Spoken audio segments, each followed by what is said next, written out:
اهلا بيكم في يومياتي في مطبخي مع ام اسلام. النهارده بقى عايزين نعمل حاجه حلوه وسريعه في البرد ده. عايزين حاجه نعمل حاجه كده تدفينا وفي نفس الوقت تكون سريعه جدا. هنقوم كده نعملها بالليل في 5 دقايق ان شاء الله. هنعمل الحلو ده بسم الله ما شاء الله. بس قبل ما نخش على الفيديو، حبايب قلبي، لايك وشير الفيديو عشان الكل يستفيد. زي ما انتم شايفين، دي الحاجه الحلوه اللي احنا هنعملها النهارده. حاجه كده كلها شوكولاته في شوكولاته وسايحه زي ما انتم شايفين. كمان هتعجب الولاد جدا وما بتاخدش اكتر من 5 دقايق في الفرن. وكمان سهله وسريعه، لو عندك بنوته ممكن تعملها. هنسمي الله ونشوف المقادير بتاعتنا. اللهم صل على سيدنا محمد وعلى اله وصحبه وسلم. بسم الله الرحمن الرحيم. هنجيب بوله كده ونكون منشفاها كويس.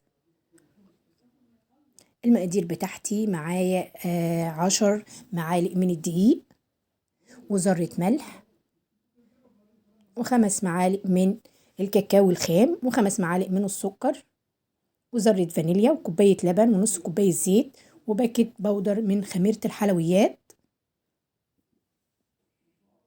هنسمي الله كده ونبدأ. طبعا هتنخلي الدقيق بتاعك كويس. هنجيب البولة كده ونكون منشفاها كويس، متأكدة ان انا نشفتها كويس.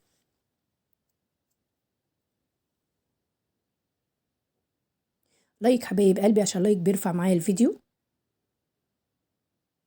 هنزل اول حاجة بالمواد الجافة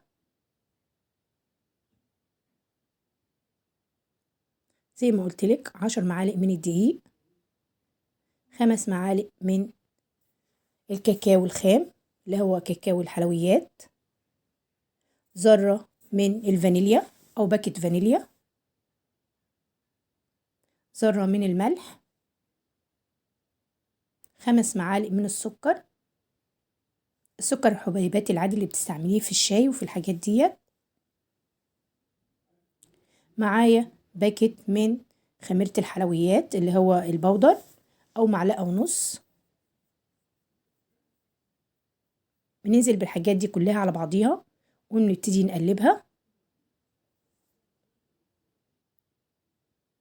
زي ما انتم شايفين الطريقة سهلة وبسيطة ومش بتاخد معاكي اكتر من دقيقتين 3.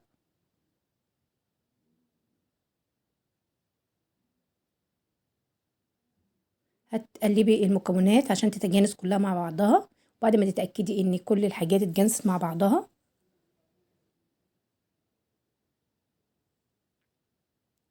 بنزل بنص كوباية من الزيت. طبعا الكوباية الصغيرة اللي هي بتاعت الشاي.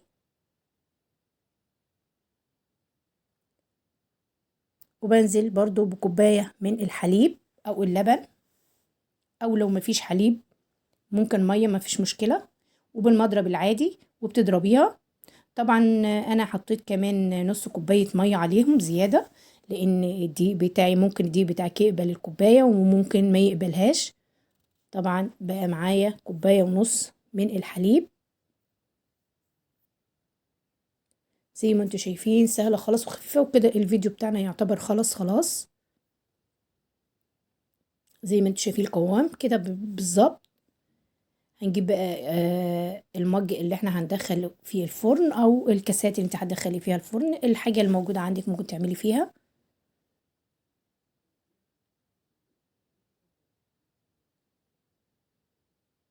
طبعا العجينة بتبقى خفيفة زي ما انتم شايفين، مش تقيلة ولا حاجة، عشان بتطلع معاكي بسرعة، مش بتاخد اكتر من 5 دقايق في الفرن.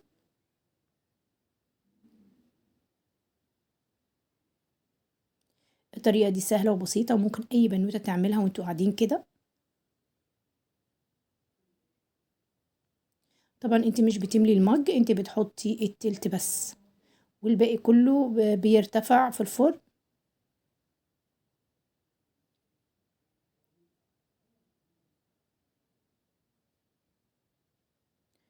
لايك وشير بالله عليكم عشان الفيديو دايما بيسقط مني، وبالذات فيديوهات الاكل. كده جبت منديل وبمسح الجوانب عشان ما تحرقش معايا ويبقى شكلها مش لطيف.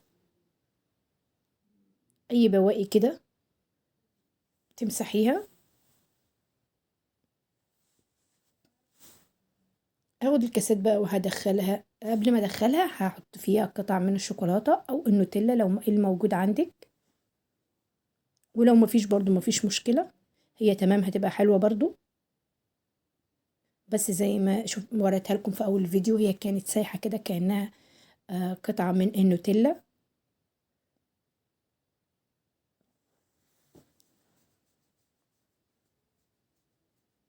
طبعا قطعة الشوكولاتة دي بتحببك فيها اكتر.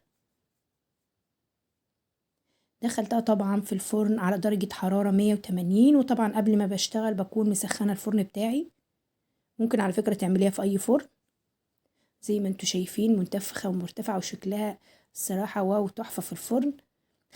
ما خدتش غير 5 دقايق. طلعتها من الفرن ورشيت على الوش كده سكر بودر.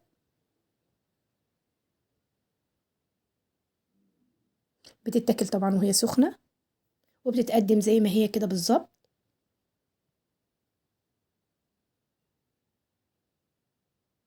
طبعا النتيجة بتاعتها بسم الله ما شاء الله مضمونة من أول مرة. شايفينها سايحة وعاملة ازاي.